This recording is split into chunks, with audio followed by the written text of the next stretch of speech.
Oh man, so many questions about this. This is awesome. So you start out using your own money. Yep. Then do you do like the Indiegogo? Yep. And then what happens next? How'd you get to like the next levels of fundraising? Yes, I start using more of my money. There was never really a point where I stopped using my money, even like, a few years ago to put some more money in and sold my house. And so at that point, we realized, so from a timeline standpoint, I graduated in May of 2014, started the company, and was working on it in the evenings. And so I was working still my day job in corporate America, and randomly this company calls me and says, hey, we want to hire you. We'll pay you 6 figures. You work from home, car allowance, the whole thing. And so I'm like, oh my gosh, this is amazing. So this is now summer of 2015. So I take this new job. They're paying me a bunch of money. I tell them up front, hey, I'm working on this thing on the side. Does that matter? And they say, nope, as long as you do your work, you're great. So I was like, great. So summer 2015, I start the new job. Buy a new house in October 2015 in the suburbs. In December, I find out my wife and I are expecting our first kid. In January 2016, Clemson's playing for their first national championship, so I'm super stoked. I go out to Arizona, and we lose on a Monday night, which was a bummer, but it was a great season for the team. And then that Friday, I get back in town, and I got fired from my day job. The one I just went to 6 months ago, the one that I bought the house expecting the money, the one that we're expecting a baby, and the health insurance. And so at the time, I remembered, getting the call and was just like shocked. I'd never been fired before and was, I met all my numbers. I was beating my peers. I didn't understand it. And, regardless of how that played out, one of the things that I took away from it was that I didn't want to allow someone else to control my ability to provide for my family again. So I told my wife, I said, hey, we've got this much in savings. We've got this much in severance. I'll drive for Uber. I'll work at Lowe's, third shift. I'll do whatever it takes. This child will have health insurance, and we will be fine. And so at that point, I said, I'm going to do this company full time. So I got fired on January 15th, 2016. And took a nice weekend full of bourbons. And that Monday, I was trying to figure out the next step. And so I had a good friend of mine, a founder, who had been a founder his whole career. And I flew up to Chicago and spent a week with him and his wife and said, how does this work? Do I just wake up and grab my laptop and sit on the couch and put ESPN on mute? Do I set an alarm? Like, how does this work? And he's like, no, you set a schedule and it's regimented. And I didn't realize the level of discipline that was required of it until I went and spent time with him. And so that's kind of how we started. And next thing, got on the trail to fundraising. Awesome. So you said you got fired. You had some amount in savings, some amount in, I don't remember the other thing you said. You said you had 2 pools of money. Savings and severance. Savings and severance. Was that like $100,000? No. Was it $50,000? No. This was maybe $6,000, maybe $7,000. So this was like you had to do something. So this from a was do or timeline die. standpoint, So startup phrasing, and hopefully I'm not using many acronyms, but startup phrasing, there's something called cash flow and burn rate. And so cash flow is the rate at which your money's coming in and going out, and then burn rate is like the total amount of money you're spending per month. I knew that we were spending as a household something like $2,500, $3,000 a month on like living, like mortgage and all this other stuff. And so to know that going into February, I was going to have around $6,000 left, $7,000. It's like, okay, we've got 2 to 2.5 months of money. So that's going to put me out at like March, April. And so it's like, okay, how creative can we be? And so literally went on to my network and said, okay, let's see about family and friends investors and angel investors. And it was tough because most of my family didn't have money. And most of my friends were still in crippling student loan debt, so they didn't have money.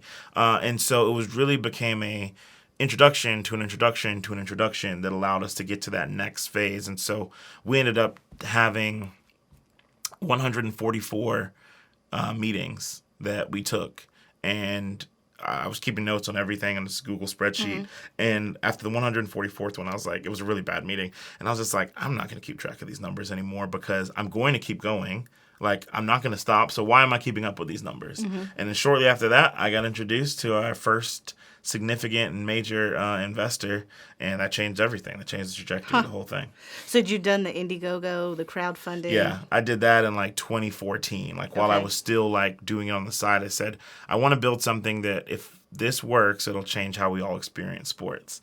And so people were able to give $20 or $10 or $50 for just basically a passion project. And so that allowed me to kind of like do the research. I was really big on, and I don't know if it's like a complex or something I have, but I think that it was important for me to make sure that I looked like a reasonable and responsible person who was willing to do everything. Yeah. And trying to make sure I eliminated any potential like gaps or issues that would have come up if I didn't do my homework. Got it.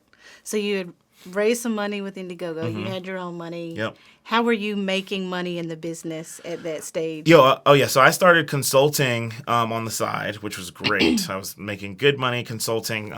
Big shout out to Dave Stefanich for putting me on here in Greenville, another startup founder who's working at a company called Remedy now. So that was how I survived, and we put money also into the business. And then as the company at the time was a ticket marketplace, and this is 2014, 15, and 16, early 16, we were literally a marketplace. Fans could list their tickets, and people would pay them, and they'd download and print their tickets, and they'd go to the games. And so we had a great experience. Still to the day, people ask us, oh, can we get tickets from Bandwagon?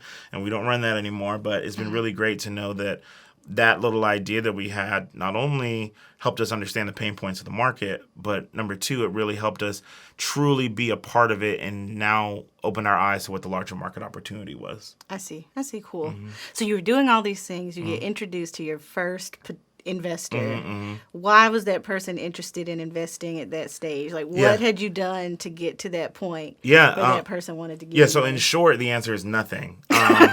I have an awesome mentor. His name's Tim Reed, and he was a mentor of mine. And Tim's like, I can't invest, but I want you to talk to this person. And this person, we do the email, and we get on the call, and I talk to him. He's like, well, I'm in the car for 45 minutes, so just go ahead and talk, and I'll listen to you. And I'm just like, okay, all right. And so we're talking on the phone, and we talked for about 45 minutes, and he says, okay, this is interesting, but I don't know the space really well. Let's just get some coffee. And so we met at the Starbucks in Clemson, I want to say a couple days later. And so I drive up to Clemson, which I love getting back to, and he's a Clemson grad too, and we're sitting there, and he says, the best question I've ever been asked. And he says, okay, Harold, let's say that everything happens the way you say it is. Let's say that you are 100% right. Then what are you going to do? And at that point, I was really kind of taken aback because I hadn't even thought. I mean, things had been going so wrong. I had never thought about what happens if things are going to go right. And I said, well, if things go right and I end up being successful, I'm going to take every bit of my time, money, energy, resources, everything into making sure that I change this wealth gap between generations, as well as trying to figure out these folks who just need a little bit of help. There's a lot of great programs for people who need a lot of help. But there's some folks who maybe their pride's in the way, or maybe they make too much, or whatever the thing is, that just could need a little bit of help. And if we could help those folks, it would really, drastically impact society and generations to come. And he said, that's exactly what me and my wife want to do. We started a school, or maybe it was a church down in Africa, and I want to invest $100,000. And I was just like, well, it seems like it'd be an okay amount of money. Like, in my head, I'm like freaking out, but I'm trying to like be cool about it. And he's like, I'm gonna give you $50,000. I'm gonna do $50,000 now. I'll do $50,000 later. And even the coolest thing, I mean, I found a note as we were moving to Austin over the summer. I found a letter where, as we were going through all the due diligence and stuff and the legal documents, he knew we were running out of money. And he said, he wrote me a note, and I still have the letter, and he's like, hey, here's a loan. I think he loaned me like $5,000 or $10,000. Like, here's a loan. You can pay me back when you get it out of the company, but I'm really looking forward to doing business with you, and this will help you go. And so, like, him believing in us has really helped us. And so I appreciate Greg Smith a lot for all that he's done for our company, because we needed it at the time. So Greg was the first investor? First investor. Wow. Yeah.